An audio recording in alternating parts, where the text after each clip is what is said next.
ನೀವು ನೋಡುವಂತ ಭಾಗ್ಯ ನಮಗಿದೆ ಎನ್ನುವಂತ ಹೆಮ್ಮೆ ನಾವು ಪಡೋಣ. ಆದ್ರೆ ಬರೀ ಹೆಮ್ಮೆಯಿಂದ ಸಾಕಾಗೋದಿಲ್ಲ. ನಮ್ಗೊಂದಷ್ಟು ಕೆಲಸ ಇದೆ, ಒಂದಷ್ಟು ಸವಾಲುಗಳಿವೆ. ಸಿಕ್ಕಾಪಟ್ಟೆ ಮತಾಂತರ ನಡೆಯುತ್ತೆ ಅಂತ ನಾವು ಮಾತಾಡ್ತಿದೀವಿ. ಎಷ್ಟು ವರ್ಷದಿಂದ ಮಾತಾಡ್ತಿದೀವಿ ಗೊತ್ತಾ?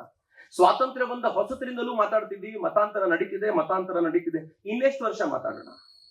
ಯಾವಾಗ ಪರ್ವಕಾಲ ಬರುತ್ತೋ ಆ ಪರ್ವಕಾಲದಲ್ಲಿ ಕೆಲಸ ಚೆನ್ನಾಗಿ ಮಾಡಬೇಕು.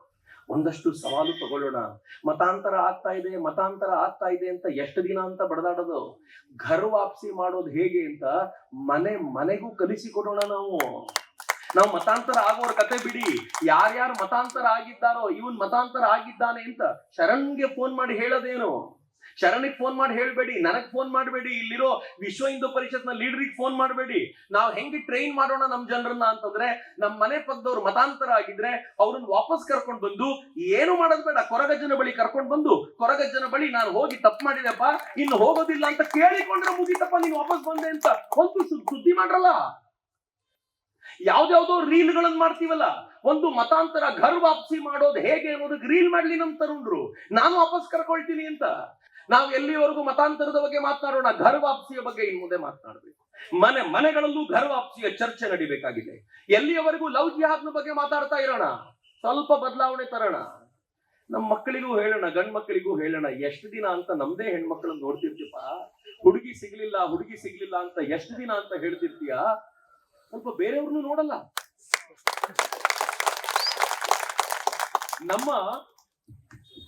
ನಮ್ಮ ಸಮಾಜದಲ್ಲಿ, ಮಾನಿಟರ್ ಇಲ್ಲ ಹೇಳಿ, ನಮ್ಮ ಸಮಾಜದಲ್ಲಿ ನಾವು ನಮ್ಮ ಸಮಾಜದ ಗಂಡು ಮಕ್ಕಳಿಗೆ ಹೆಣ್ಣು ಸಿಗ್ಲಿಲ್ಲ ಅಂತ ಆಲೋಚನೆ ಮಾಡ್ತಾ ಇರುವಾಗ, ಪಕ್ಕದ ಸಮಾಜದಲ್ಲೂ ಸಮಸ್ಯೆಗಳಿದೆಯಲ್ಲ, ಧೈರ್ಯ ತುಂಬ್ರಲ್ಲ. ಮಿತ್ರ, ಈ ಸವಾಲುಗಳನ್ನ ನಾವು ಎದುರಿಸಬೇಕು ಅಂತಂದ್ರೆ ಅಗ್ರೆಸಿವ್ ಮಾರ್ಗದಲ್ಲಿ ಹೋಗಬೇಕೇ ಹೊರತು ಇನ್ನು ನಾವು ಡಿಫೆನ್ಸ್ ಅಲ್ಲಿ ಆಡಿದ್ರೆ ಆಗೋದಿಲ್ಲ ರೀ.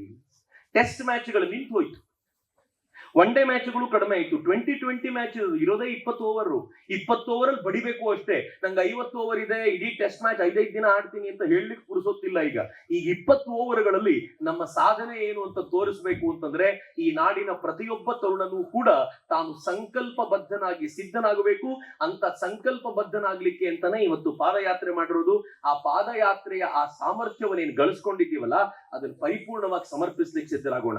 ಜಾಗತಿಕ ಮಟ್ಟದಲ್ಲಿ ದೊಡ್ಡ ಬದಲಾವಣೆ ಬರ್ತಿದೆ. ನೀವು ನೋಡುವಂತ ಭಾಗ್ಯ ನಮಗಿದೆ ಎನ್ನುವಂತ ಹೆಮ್ಮೆ ನಾವು ಪಡೋಣ. ಆದ್ರೆ ಬರೀ ಹೆಮ್ಮೆಯಿಂದ ಸಾಕಾಗೋದಿಲ್ಲ.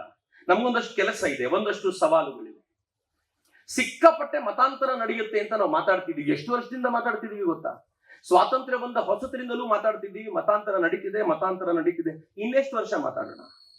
ಯಾವಾಗ ಪರ್ವಕಾಲ ಬರುತ್ತೋ ಆ ಪರ್ವಕಾಲದಲ್ಲಿ ಕೆಲಸ ಚೆನ್ನಾಗಿ ಮಾಡಬೇಕು. ಒಂದಷ್ಟು ಸವಾಲು ತಗೊಳ್ಳೋಣ. ಮತಾಂತರ ಆಗ್ತಾ ಇದೆ ಅಂತ ಎಷ್ಟು ದಿನ ಅಂತ ಬಡದಾಡೋದು? ಘರ್ ವಾಪಸಿ ಮಾಡೋದು ಹೇಗೆ ಅಂತ ಮನೆಗೂ ಕಲಿಸಿಕೊಡೋಣ. ನಾವು ಮತಾಂತರ ಆಗೋರ ಕತೆ ಬಿಡಿ, ಯಾರ್ಯಾರು ಮತಾಂತರ ಆಗಿದ್ದಾರೋ ಇವನ್ ಮತಾಂತರ ಆಗಿದ್ದಾನೆ ಅಂತ ಶರಣ್ಗೆ ಫೋನ್ ಮಾಡಿ ಹೇಳೋದೇನು? ಶರಣಿಗೆ ಫೋನ್ ಮಾಡಿ ಹೇಳ್ಬೇಡಿ, ನನಗ್ ಫೋನ್ ಮಾಡಬೇಡಿ, ಇಲ್ಲಿರೋ ವಿಶ್ವ ಹಿಂದೂ ಪರಿಷತ್ನ ಲೀಡರಿಗೆ ಫೋನ್ ಮಾಡಬೇಡಿ. ನಾವು ಹೆಂಗೆ ಟ್ರೈನ್ ಮಾಡೋಣ ನಮ್ ಜನರನ್ನ ಅಂತಂದ್ರೆ, ನಮ್ ಮನೆ ಪಕ್ಕದವ್ರು ಮತಾಂತರ ಆಗಿದ್ರೆ ಅವ್ರನ್ನ ವಾಪಸ್ ಕರ್ಕೊಂಡ್ ಬಂದು, ಏನು ಮಾಡೋದ್ ಬೇಡ, ಕೊರಗಜ್ಜನ ಬಳಿ ಕರ್ಕೊಂಡ್ ಬಂದು, ಕೊರಗಜ್ಜನ ಬಳಿ ನಾನು ಹೋಗಿ ತಪ್ಪು ಮಾಡಿದೆಪ್ಪ, ಇನ್ನು ಹೋಗೋದಿಲ್ಲ ಅಂತ ಕೇಳಿಕೊಂಡ್ರೆ ಮುಗಿತಪ್ಪ, ನೀನ್ ವಾಪಸ್ ಬಂದೆ ಅಂತ ಒಂದು ಸುದ್ದಿ ಮಾಡ್ರಲ್ಲ.